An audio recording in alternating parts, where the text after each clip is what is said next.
Good morning. For nearly 2 months, I've repeatedly come before you to provide details about the extent of the chaos and abuse and violence that Donald Trump, ICE, and the Border Patrol have inflicted on the people of Illinois. It is now happening at a pace and at a scale that is wider and more intense than it was in previous weeks.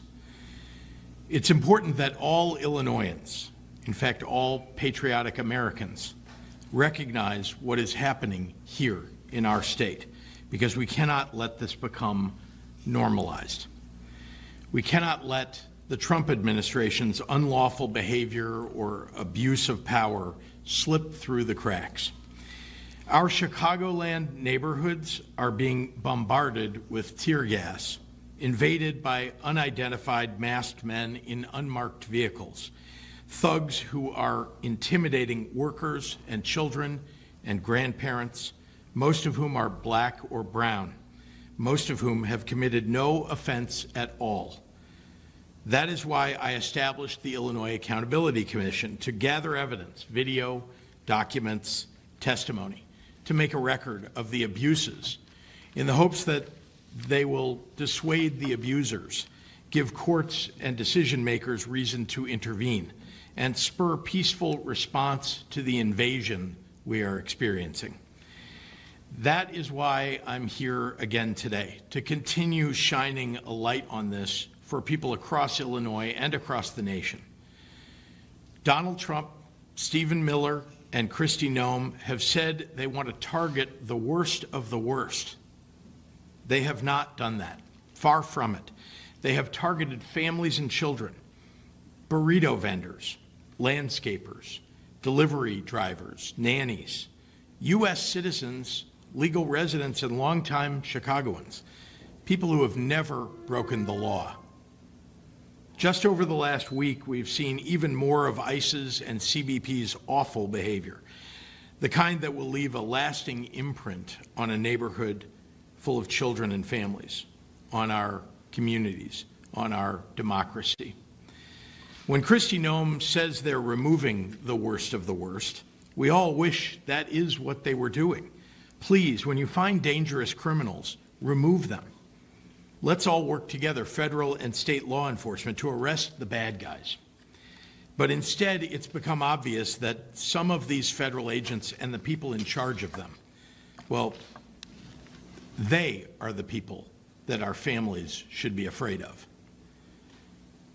On Saturday in Chicago's Old Irving Park neighborhood, the sun was shining and the community was preparing for their annual kids' Halloween parade.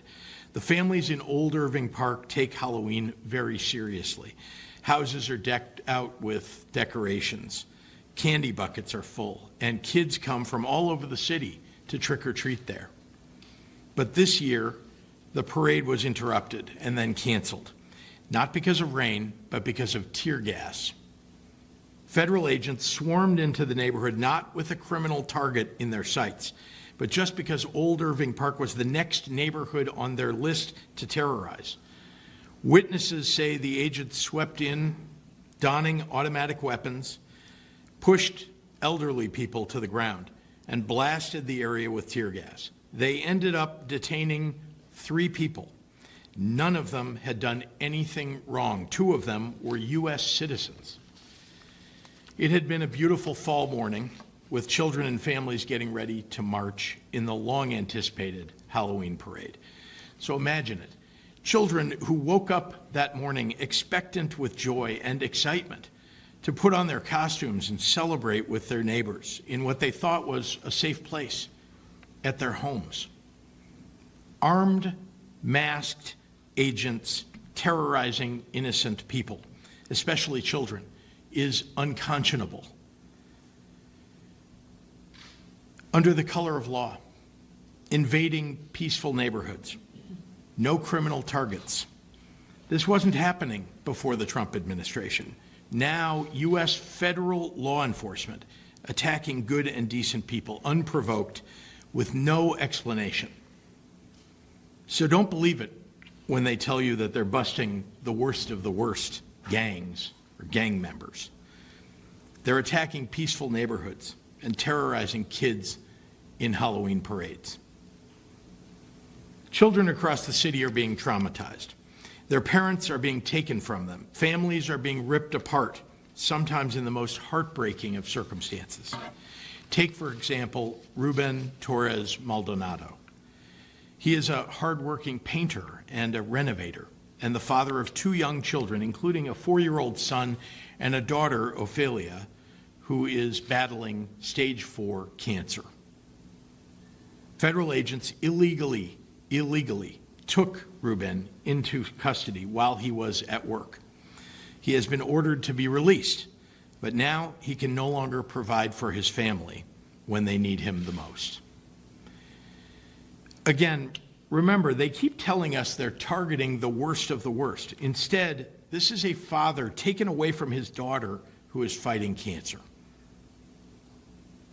The cruelty of families being torn apart. More and more, that's the effect of the tactics of ICE and CBP. We've seen a lot of egregious behavior, and I want you to hear directly from one family that has been devastated by what they're doing.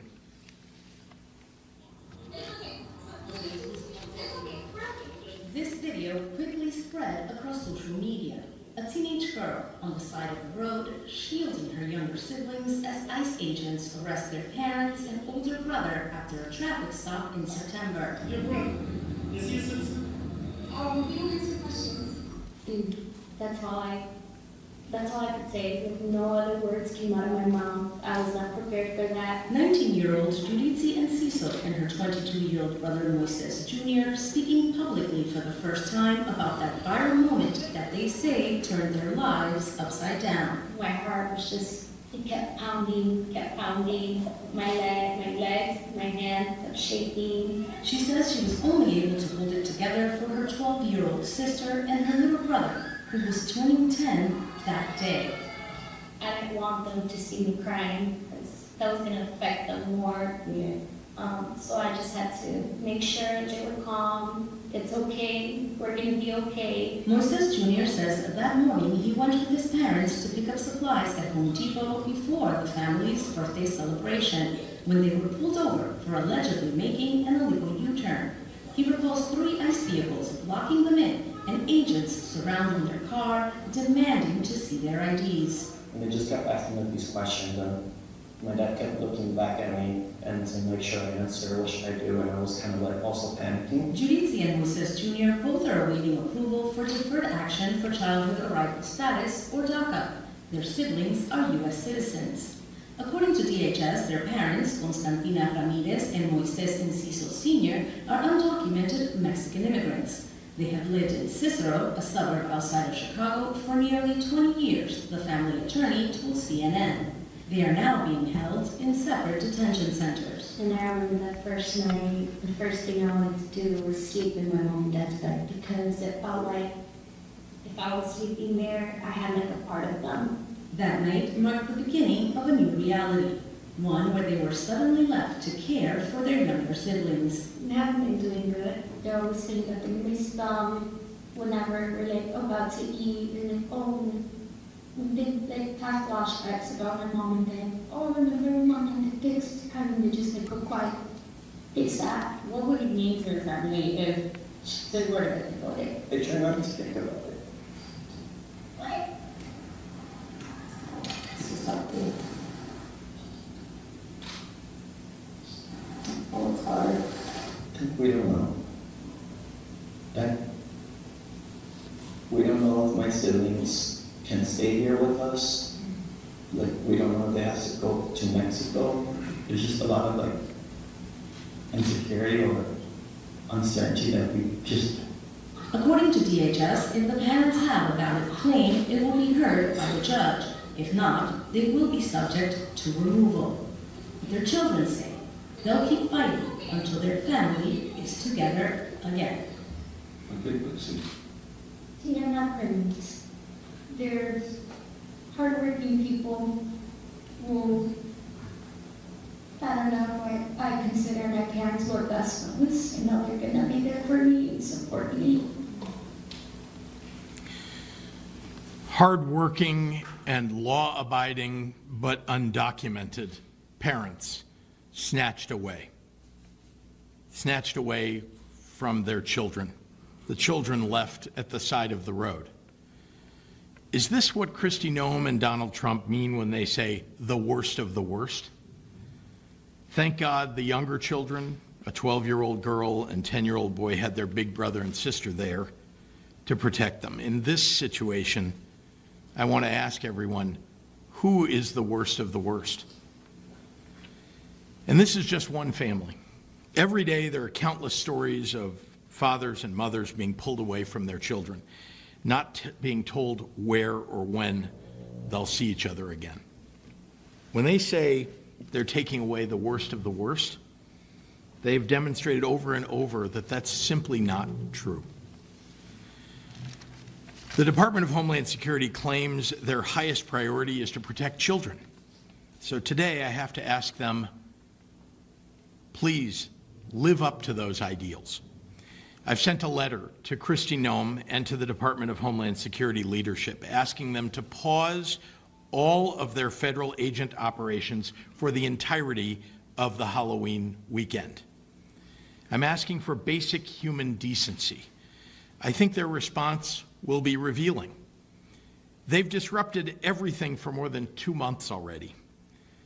Give the children and the families of Illinois a break. To Donald Trump and Kristi Noem, show us this is about something other than you just causing mayhem on our streets and visiting cruelty upon our people. And after Halloween, if you want to actually go after the worst of the worst, work with our local law enforcement to help us go after violent criminals. Instead, you are targeting innocent children and families, black and brown people, U.S. citizens, hardworking parents. In essence, you are targeting all of us. It's un-American, and we cannot stand for this. I will not stand for this. I want to now speak directly to Greg Bovino. Mr. Bovino, your operation has sown fear and division and chaos among law-abiding residents in our communities. If you are unwilling to cease operations and leave our city, can we at least agree that our children should not be victims, especially on Halloween? Can we agree that there is no imminent threat that should disrupt their holiday? No child in America should have to go trick-or-treating in fear that they might be confronted with armed federal agents and have to inhale tear gas. I honestly can't even believe that I have to make this plea. This is not the America that I know. I ask you to restore some sanity for the sake of our children. Now I would like to invite to the podium Representative Norma Hernandez.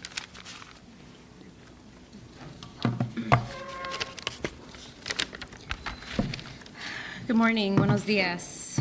I appreciate everyone that's here, my colleagues, Governor Pritzker, his team, and I'm standing with our leaders, our advocates, because what is happening in our neighborhoods is unacceptable, it's dangerous, and it is un-American. For weeks, we've watched an alarming escalation of ICE activity across Illinois. These are not routine operations. These are aggressive, militarized raids with agents in tactical gear swarming our neighborhoods and detaining anyone without explanation, blocking off streets, intimidating families, and violating people's civil rights. And we are feeling the harmful effects every single day. These actions are not just traumatizing, but they are destabilizing our economy, hurting small businesses, and even impacting school attendance. And fear is not a policy solution. Trauma is not public safety. And no level of government, local, state, or federal, should be allowed to terrorize the very people they're supposed to serve. We're also witnessing something incredibly disturbing. Not only are immigrants being arrested and injured, but rapid responders, legal observers, journalists, elected officials, and volunteers who record these incidents, which is legal, are now being detained as well and arrested for documenting government misconduct and illegal tactics. Just recently, a 67-year-old U.S. citizen from Chicago was dragged from his car, suffering 6 broken ribs and internal bleeding. That is not law enforcement. That is a dangerous overreach of power by Trump's secret police, and they are getting more aggressive, more violent, and attacking more people that pose no threat to them. Only 2 months ago, a pair of masked men approached Silverio Villegas Gonzalez, who was on his way to work after dropping off his kids to school, where these agents were armed. Silverio feared for his life and tried to run away, but agents shot him and watched him die on the streets. And then they lied about it, with no accountability still. But ICE continues to lie, and they continue to have dangerous and illegal tactics when people are supposed to be trained to de-escalate and are aggressively and intentionally escalating. It sends a message that no one is safe, that ICE lies, and people are getting hurt. This is how accountability dies. And to the families that are scared, to the children that cry at night because they don't know if their parents are going to come home, we see you, and we hear you, and we will not be silent. Illinois has long been the state that welcomes immigrants, and it is what makes us strong, vibrant, and economically resilient. We are a state that believes in dignity, due process, and human rights. Yet today, those values are being tested, so our message is loud and clear. We demand that the federal government stop attacking American cities and stop harming the families who call this place home, to stop the indiscriminate and dangerous and illegal raids, to stop the intimidation of these attacks on community volunteers and working families, to stop weaponizing fear against our own residents. And what we need is immediate transparency from DHS and ICE, data on the arrests and injuries, accountability for unlawful detentions, protection for rapid responders and legal observers, federal oversight to stop this abuse of power. And we need to remind every elected official, regardless of party, that immigrants are not political pawns. They are workers, taxpayers, small business owners, neighbors, and parents. They are the backbone of our community, and they make Illinois stronger. And Illinois will continue to stand by its values. We will continue to defend our residents, and we will fight in the courts, as we're doing now, in the Capitol, and in the streets, until every family feels and is safe. Because this is not just policy, this is a literal human rights issue. Thank you. And now I'd like to introduce Linda Tortolero.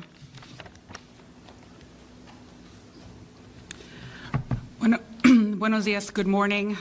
I would like to thank the governor and his team for organizing this press conference, and I would like to thank the advocates, elected officials, and partners that are here with me today. Latino Policy Forum's mission centers immigrant students and families and English learners in their pursuit of happiness, well-being, and academic success. This weekend, Latino families in Illinois embrace 2 holidays, Halloween and Dia de Muertos, Day of the Dead. Both holidays are incredibly meaningful and lead to memorable moments of joy and togetherness for years to come. It is our sincere hope that this weekend, children and families can enjoy wholeheartedly and celebrate safely without fear. As a state, we must protect and uplift meaningful opportunities for happiness and bonding for everyone. Illinois is home to nearly 1 million children of immigrant families. When immigration enforcement escalates, the ripple effects touch nearly 1 million young lives across our state. Immigration enforcement creates toxic stress that damages child development. Research consistently shows that immigration raids and family separations expose children to traumatic events that disrupt healthy brain development. This toxic stress can have long-term implications for a child's developing brain, leading to anxiety, depression, PTSD, and hypervigilance. These aren't temporary reactions. These are long-term impacts that affect children's physical health, emotional well-being, and ability to learn. Fear is keeping children out of school at alarming rates. A recent California study found a 22% increase in daily student absences in immigrant communities during January and February 2025, immediately after the current presidential administration took office. Missing school has serious long-term consequences for Latino and immigrant children. Attendance is one of the strongest predictors of academic success. In Illinois, 1 in 4 students is chronically absent. Research from Chicago Public Schools shows that students with strong attendance rates graduate high school at more than twice the rate of those with poor attendance and enroll in college at over 4 times the rate. When fear keeps children home from school, we're not just talking about missed days, we're talking about derailed futures. We must prioritize children's well-being and educational success. We have a responsibility to ensure that all children in Illinois can attend school safely, develop healthily, and reach their full potential. Fear-based enforcement policies are fundamentally incompatible with child welfare and educational equity. Gracias. And I'd like to introduce Bassem Kowar. Thank you, Linda, and thank you, Governor Pritzker and elected officials standing behind us for the support and for hosting this press conference. Once again, my name is Bassem Kowar with the Illinois Coalition for Immigrant and Refugee Rights. But I think it's important that I state that today I'm standing here first and foremost as a proud immigrant and a proud leader of the Southwest Suburban Rapid Response Team. I was there on the South Kedzie Avenue in Brighton Park the day that ICE and CBP needlessly deployed tear gas on community members who only wanted to check on their neighbors and bear witness to the disruptions. It was a chaotic moment that was only intended to instill fear, not safety, in an entire community, which ICE and CBP subsequently also brought to neighborhoods like Logan Square, Albany Park, South Chicago, Lakeview, Irving Park, and Little Village. This tear gassing of residential neighborhoods as families return from home, from school, or run errands on a Saturday, or as children prepare for Halloween, is beyond the pale. But even that fear of chemical weapons is nothing compared to what so many of Illinoisans face every single day, being kidnapped by masked agents in the same streets we have always called home. Those same streets we learned to take on our way to drop off our kids at school. Same streets that we memorized to lead us to our grocery stores, our childcare centers, our parks, our hospitals. This is all familiar ground for a federal administration that is looking more and more like a regime, using violence, fear, and lies to keep our communities, citizens and non-citizens alike, on edge. Again and again, CBP and ICE have shown us that their intent is to terrorize our communities, not protect them or keep them safe. Nothing about their operation increases safety or stability. Instead, they sow fear, division, and distrust. But here's what they don't understand.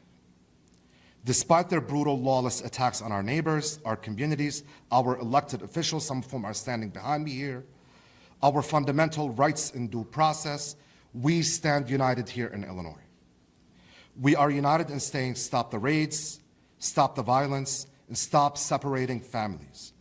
And this weekend and every day after that, we will raise those demands.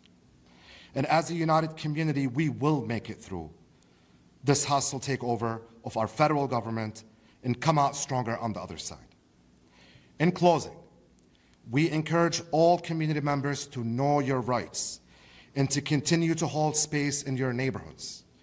You have the right to record law enforcement activity in public space.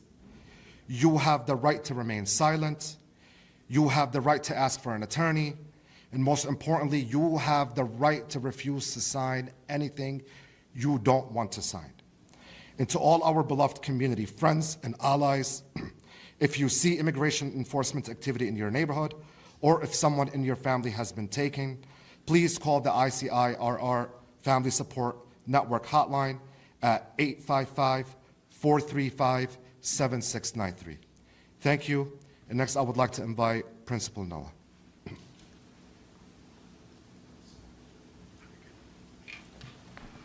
Good morning. My name is Noé Velasquez. I'm the proud principal of Lawrence Park Elementary. We want to acknowledge that the recent ICE activity and the local raids have had an impact on many of our students in our school community. Families are experiencing real fear, uncertainty, and anxiety. And unfortunately, this spills into our classrooms. Those emotions don't stay outside. They come with our students, and they bring them in, affecting not only their behavior, but their learning and their emotional well-being. Our schools are a reflection of the community, and when our community is hurting, our school hurts as well. Families may have a fear of being separated or may be living day to day with common stressors that are exacerbated by the local activity. Students may show signs of anxiety, withdrawal, sudden emotional reactions, or difficulty concentrating.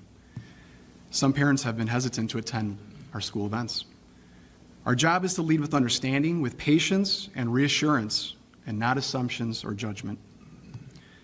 Our core commitment is this: regardless of immigration status, every student who walks through our doors is part of our school community and our school family.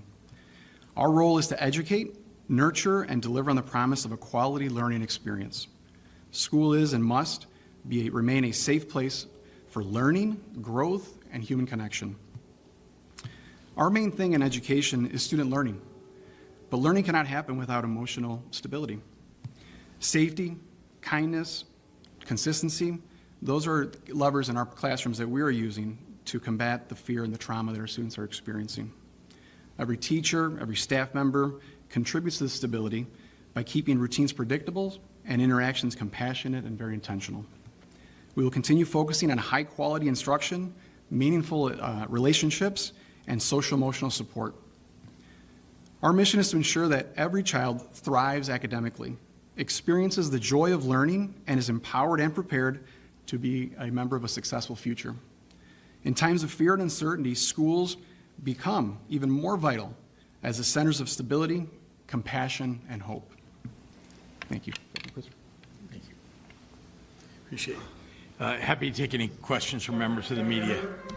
Regarding the sweeping energy bill that passed in the House last night, and Illinois Commerce Commission officials said earlier yesterday in committee that in order to maintain the least cost possible for electricity, that could entail keeping gas plants open. What would it be like for you to give up one of your key environmental rules, CEJA targets for closing all fossil fuel plants in the middle of an election year? Well, I appreciate the suggestion by a member of the ICC, but at the moment, that's not something that's on the table. What we're trying to do is lower electricity costs, and we can do that with the bill that is in front of the legislature now. And if it passes, I'll sign it. Isabel. Yes. Was there any agreement on some of the revenues in the House Transit bill? It's clear that both the Senate President and the Speaker and I want to come together around a bill that will work for the state of Illinois and, most importantly, for funding a world-class transit system. And so that's what many discussions that took place yesterday were really all about, and there was progress that was made. Did you give them any guidance or leadership on what revenues you would like not to be in the bill or to be in the bill? Well, each of us had views that were brought to the table and put in the middle of the table and worked on together to make sure that there was an understanding about what could pass. That's the important thing in the end. You've got to get, members of both chambers behind it, and to make sure that we could do it in as expeditious a fashion as possible. Is the transit bill effectively dead now for the veto session in your mind? For the veto session. The transit bill is not dead. I can tell you there's a whole lot of conversation and collaboration that is still going on. So the work continues. What about a special session? If it doesn't happen now, would you call a special session for that? And would you also include remapping in a special session for the AV? We're going to do what's necessary to get a transit bill passed. We all understand how important it is to fund transit throughout the state of Illinois. And so we're going to attempt to try to get it done ASAP. Some are saying that it's because state law says that local police can't cooperate. No, that's not. How is that not cause That's ridiculous. No, what's happening is, I mean, you can look at many of the videos. We've got lots of testimony and videos to show that the way that ICE and CBP are attempting to carry out the orders that they're given from Kristi Noem, from Gregory Bovino, is frankly appears to be against the law, against protocols. I'm giving you options to pick from, against protocols that are given to federal agents or to police. They are the ones who are causing the mayhem on the ground. We have plenty of examples of protesters who are peacefully expressing themselves. You may not like what they're saying, certainly CBP and ICE doesn't, that you may not like what the signs say, but they have a right to do it, and indeed they're protected in that and should be. It's a constitutional right. Some of them have been fired upon, tear gas thrown at them. These are things that are inciting, you can imagine, to a crowd that's trying to be peaceful when the other side isn't following any rules at all. Governor, is the retirement bill in good enough shape right now to be signed? Does it need to be sold, or does it? I'm sorry, the what retirement bill? The Tier 2 Tier 2. Fix? Yeah, it's still being worked on. You know, there was a committee hearing it, and no, there's nothing that's going to be signed in this or passed in this legislative session. Right now, is that good enough for you? Oh, I think there's a whole lot more work that needs to be done. Remember, you know, I'm not going to sign anything that is credit negative for the state. We are making a lot of progress in the state. Many of you know we just got our 10th credit upgrade. It's more credit upgrades than any state has received any time in the last 25 years, and we've received them in the last 5 years. We need to keep on with that progress, and so whatever it is that we end up doing needs to make sure that it isn't taking us backward. Governor, there are several ideas right now to address ICE raids and courthouses, hospitals. Would you like to see something done today on a file day of veto? I know there's a Senate version, there's also some House discussions. What are we looking at today? I would very much like to see a bill arrive on my desk at the end of today, and I think that is possible, likely. There's been a lot of work that's been done, both behind the scenes and then on the floor, as you've seen. So, yeah, I think we're going to see some progress in that regard. Yes, Olivia. Just to clarify on your earlier answer on Canada, I heard you share your views. Did you say specifically which revenue proposals you support, and if so, which ones? And then also, like, do you feel like you provided enough guidance in this whole process? Oh, yeah. Those were not our first conversations, the leader, the Speaker, the Senate President, and I. So I think everybody understands what's acceptable or what they each think is acceptable in their chambers, and I've expressed myself as well. But what's been important to me is to make sure that everybody gets heard and that we arrive at something that is doable. That's, you know, early on, it feels like sausage making, and there were certainly things in the bill that passed last spring in the Senate that were unacceptable to people in the House, unacceptable to me. There were things in the bill that got passed yesterday by the House, unacceptable to the Senate, unacceptable to me. That's how legislation gets made. You kind of bring everybody together around what are the things that are actually acceptable. Sure, I've expressed myself. I think everybody around that table knows what I think, and I think we understand each other. There is a common understanding that we need to move this forward, and that compromise, you know, often means you give up on something that you were passionate about, or at least you back off a little bit and maybe accept something that you may not have liked before and are willing to go along with. So, yes, Dave. Thanks for the opportunity. Yes, sir. And this might be the same as Greg's question, but I'm still confused, as usual. You said that if you want to get the worst of the worst, just work with our cops. Yeah. But isn't it the law that our cops aren't supposed to work with their cops? No, that is absolutely false, Dave. If you have a judicial warrant if the feds have a judicial warrant for somebody, you can come get local law enforcement, state law enforcement to help you go get that person. That is absolutely the law. If you know about the commission of a crime, someone robs a bank, and you're going after them, you're in pursuit of them, or you know where to find them, right, and they're being accused of a crime that they've just committed, you can use local law enforcement, coordinate with local law enforcement in order to go capture that person. We do a lot of coordinating all the time, the federal government and state and local officials, all the time. We have task forces that focus on drugs and guns and gangs, and we are successful working together.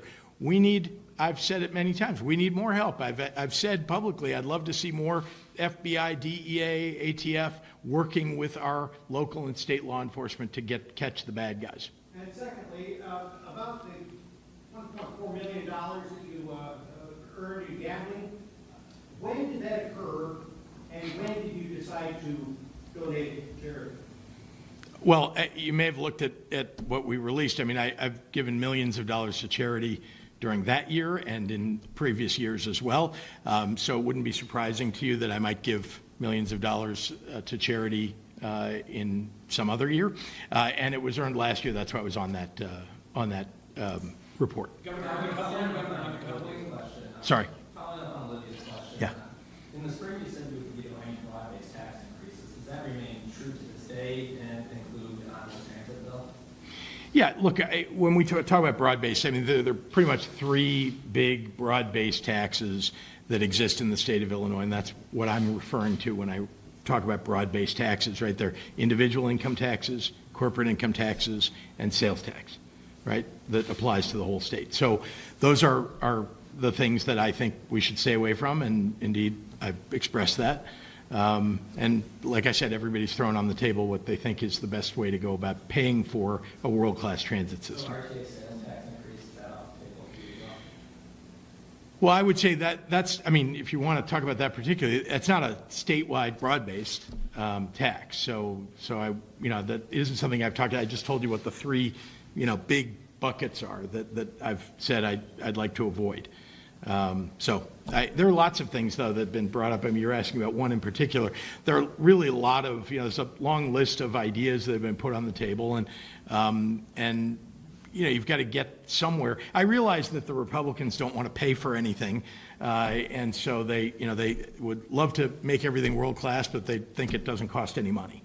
And so, from my perspective, no one likes to have to find revenue to pay for things, but it's the only way you can actually get something done if you have to pay for it. The phrase that's been thrown around on the remap is everything's on the table. The speaker said it, Leader Jeffrey said it when he was here on Monday. Is there like a red line where you guys would act on a remap? I mean, we see what's happening. Indiana has a special session next week. Ohio, we're seeing moves. A few other states. Is there a tipping point where Illinois would, I guess in your view, have no choice but to drop the maps? Well, it's more and more disturbing as you see each state sort of fall, right? Each Trump-inspired governor and legislature decide to just go along with something they know is wrong. They know it's wrong to do it, mid-decade, to redistrict mid-decade, which rarely happens, and to do it on such a partisan fashion mid-decade. And they are doing it in violation many times of the Voting Rights Act. So these things will end up getting litigated too, and they know it. And so I think all of that is weighing on everybody's minds, as this thing progresses. Indiana just a couple of weeks ago said they weren't going to move forward. And then just a week ago or so, they said, oh, maybe we will call a special session. Now it appears they will. So, yeah, all those things, I think, weigh on everybody's minds. Governor, do federal government SNAP benefits are supposed to run on Saturday? Yeah, what that's true. contingency plans are in place by the state of Illinois to try to stave off some of those losses? We've made that clear, I think. What's that? I'm sorry. Well, what we're trying to do is bolster the existing organizations out there that feed people. Remember that that they've done something insidious, the federal government, in addition to Donald Trump being willing to turn off SNAP benefits on November 1, when they do have emergency funds available at the Department of Agriculture, the U.S. Department of Agriculture, and they're choosing not to use it. But they've done something even more insidious. They've decided to shut down the SNAP machines so that they can't be used. So even if we were to put money into SNAP accounts, they couldn't be accessed by someone who has a SNAP card. So just wanted to point that out. That is what they're, they won't even allow you basically to do what some people have suggested. So we're using whatever methods we have to feed people, and that's to support pantries, to support organizations out there that are providing meals for people. And so we're hoping that this doesn't have to go on too terribly long. November 1 may come and go.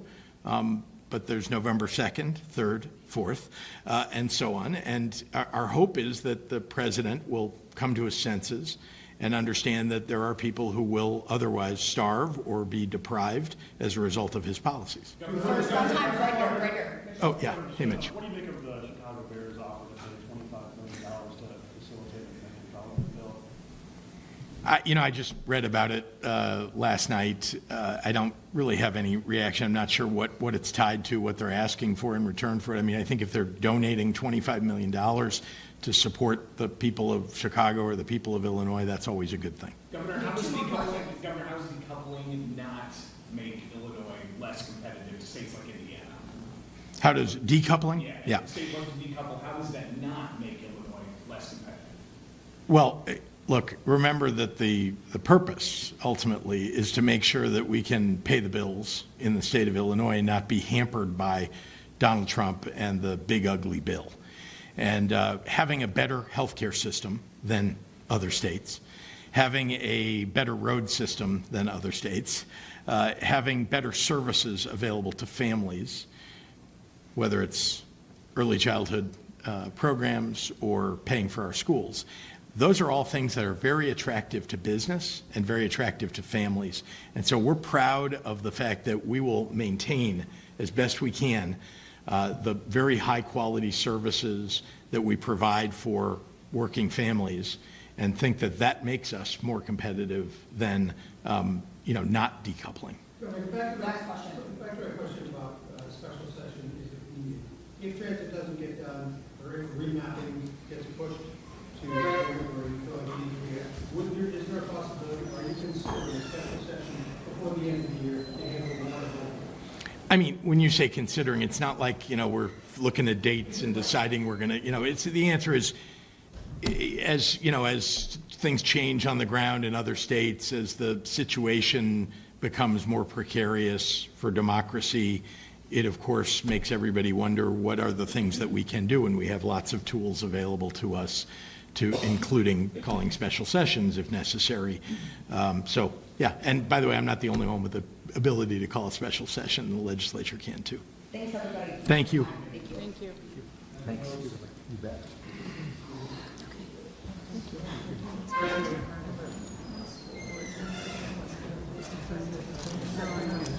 So I really appreciate it.